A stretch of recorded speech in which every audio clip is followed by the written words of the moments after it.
What's up, everybody? Welcome to Podcast Now Plus. I'm Alex, and in this video, I want to talk about the Dead Rising Deluxe Remaster. They showed more of it off. We got a September 19th release date. Good day to be a Dead Rising fan. Now, as I said, I want to try to connect this, right? Because I talked about when we looked at the announcement trailer, I was never a fan. Never a fan of the first game, never a fan of the franchise. It just didn't click. I got to say, number one, I'm incredibly impressed. I think this game looks awesome. Now, looks, I guess the first thing you do see is the visuals, but I really like what I heard. I watched the trailer about a minute and a half, and then I watched, the basically announcement, the live stream thing, about 5.5 minutes where they talked to people, and man, oh man.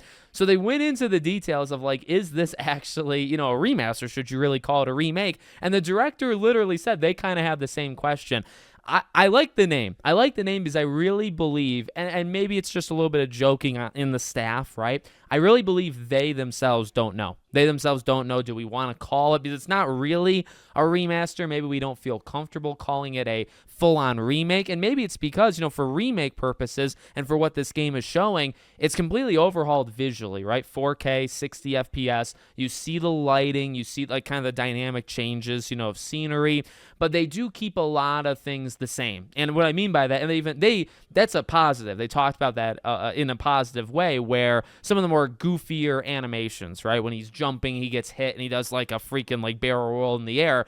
That's not really something, and maybe if you're remaking it, you change that. Maybe you kind of ground it a little bit more, but you don't exactly keep it, one-to-one with the original. So, I don't know. I'm a fan of it. I'm a fan of what they showed, and I'm a fan of, because what it really seems like, right? Somebody like me, never really connected to it. This feels like the best possible way, and this is what a remaster remake should be. Flat out, this is an ideal world, what it should be. It should be the best place to play the game. That's it. There's a lot of other things into it, but honestly, that's the beginning and that's kind of the end of it. If I want to play Dead Rising 1, this should be the best place to play it.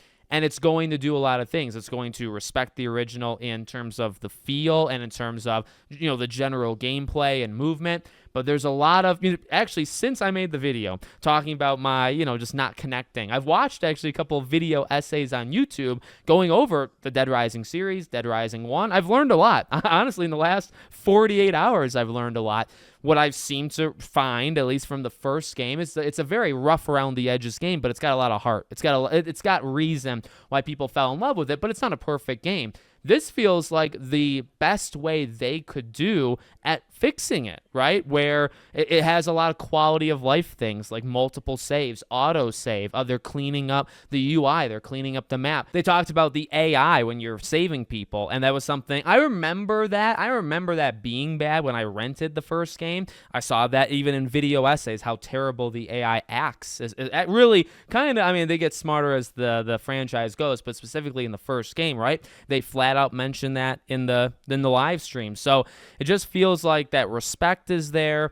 The reason why it became, I don't even want to say a cult classic, because it sold a lot. The 2016 thing sold a lot. The franchise has sold a lot. So I don't even know, I don't know if cult actually is the right thing. It's a popular franchise. Why was it popular? I think that is that's the fabric that they're trying to keep the same, but they're moving it up to 2024. It might not exactly feel like a 2024 game. It's going to have that feel for gameplay more like it did in the original, but everything else, in terms of the look, in terms of how it runs, in terms of how the game acts versus, back in 2006 or whatever, it's going to be a lot better. So this is all coming from somebody who didn't connect with it. The release date is tough. September, I'm willing to say, at least right now, there's still games that don't have release dates, but I'm willing to say right now September is the most packed month. I would maybe of the whole year, but definitely of the fall. When you look at August, September, October, November, December, September is the biggest.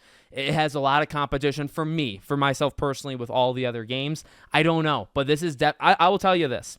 This game went from a game that it got the announcement, and I said, okay, again, it has to kind of show me, because I was never really a fan of the original. It's going to have to come out at a good time, and it's also going to have to show me that it's improved, or, at least in some ways. It absolutely checked that box. The game looks impressive. The game looks like a game I legitimately want to play from somebody that wasn't even a part of it. Imagine people that have been waiting for this, right? Those people are having a field day right now. You guys might be having a field day.